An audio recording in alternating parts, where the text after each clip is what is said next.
This is a bit of an experiment because we are outside. I have the sun in my face. I can't really see, but I just really wanted to sit outside and deliver this message to you because the sun is here and the sun just invigorates me and gives me so much strength and energy. They're also working on the house next to mine, so there may be noises. We'll see. We'll see if this ends up getting posted. But I wanted to just briefly share a little bit about this concept and this idea of devotion. I shared an Akashic Records channeled message recently on my YouTube around devotion in relationship to divine counterparts and these soulmate twin flame connections. But I just wanted to kind of broaden it a little bit for everybody, whether you're in a relationship or not, whether you're thinking about a relationship or not, whether you're totally fine on your own. But these are a lot of the activations that are coming online for Gaia, for us, for humanity. There's a lot of new energy, which I'm sure you can feel as an empath, as a sensitive being. We all are, yeah? So there's a lot of new coming on, and there's a new opportunity for true unconditional love. And not unconditional love as a concept or an idea or something that lives in the head, but unconditional love as an embodiment, as a real truth, as something that's emanating from your being, from your skin, from your pores. You can look at a person and you can see this light radiating around them. And you know, when we really narrow it down, things come from fear, they come from love. And this vibration of unconditional love is this Christ consciousness. It's this higher level. It's the higher chakra. So there's like the heart chakra, and then there's the higher heart chakra, which is this unconditional love frequency. And it's available to all of us now. And I believe that our pathway to getting there is through devotion. Devotion to ourselves, devotion to our truth, devotion to who we really are. We will not be able to receive devotion from another until we are fully devoted to ourselves. And we can lie to ourselves. Many of us do. We can lie and say, yes, I'm devoted to my path. Yes, I'm on the path. I'm devoted to this relationship. I'm devoted to this person. I'm devoted to everything that I've built. But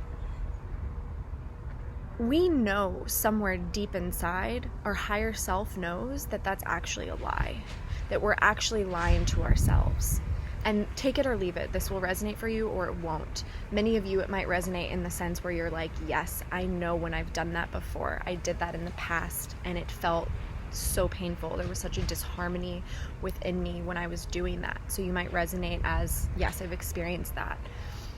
Some of you may find this like information you might want to reject. And my invitation to you is, if you're one of those who is feeling like this might be something you want to reject, then there might be a little bit of work around this for you to look and explore and go a little deeper, because yeah, I'll just leave it at that. There could be some things that are ready. Your soul is ready to expose it to your 3D self, to your conscious self. You might be ready for that. So true devotion really just is this state of acceptance, this state of surrender. Oh, the wind. Everything is just so beautiful right now. I feel like this video may be hysterical because I might just be like this the whole time, but I feel so good in channeling this for you in this place, so it feels good. I will continue. So it's this state of surrender with all that's around you, this state of surrender with who you are, your truth. It's not working really extra hard any longer to fight your truth, to fight who you are. There's the house. We'll wrap it up quick. Devotion is following those intuitive hits and that guidance, no matter what the cost. So even if it's an uncomfortable download that you're receiving, that Spirit is saying, hey, we need you to go here. We need you to move away from this person. We need you to let go of this job, even if you don't have the other job lined up yet. When you're fully in a state of surrender and embracing who you are, your own divinity, your own sovereignty, which is the act of devotion, when you're fully in that state, you are radiating unconditional love. You are attracting unconditional love. And once you get into inner harmony and balance from that place of devotion, then you can truly receive devotion. I'm going to say it again. You will not be able to receive devotion from another until you have fully devoted yourself to you. And there's a lot of teachings out there about, or maybe not teachings, but there's a lot of sort of rhetoric out there around not being selfish, not being self-involved, narcissism being super prevalent in our society. And that's another conversation for another day.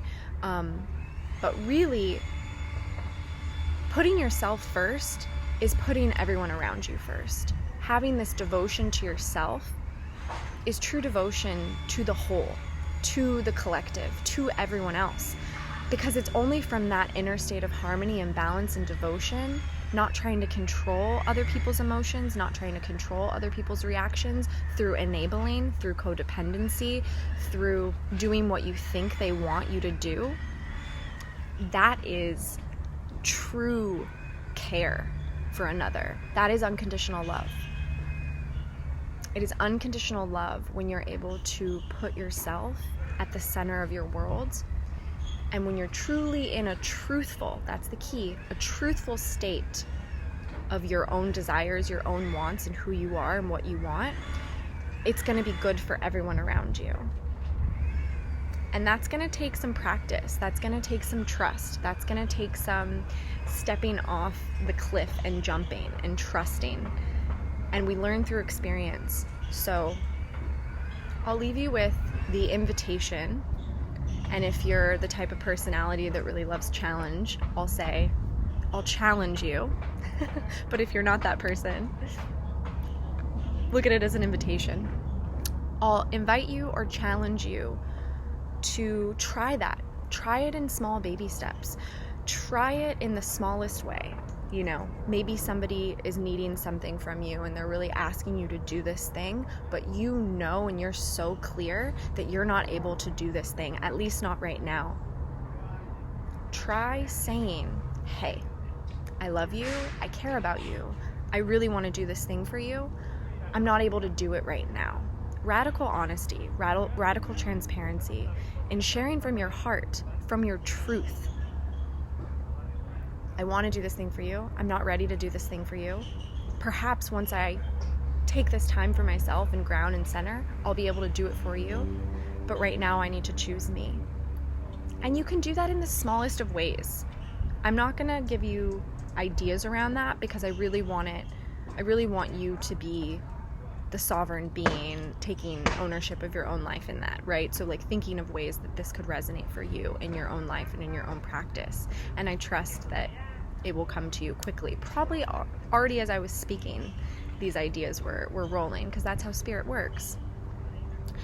Yeah, so true devotion to self creates unconditional love. Surrender to self creates unconditional love. Surrender to circumstances. Surrender to who you truly are. And that's going to create magic, and that's going to be a snowball effect of attracting the right people to you in all areas of your life, the right relationships to you, attracting people that can actually give you true devotion, who can reciprocate what you've been giving. All right, that's the message. I apologize for all the outside sounds. Thank you for tuning in and letting me be in this beautiful sunshine in order to channel this message for you. Have a beautiful day.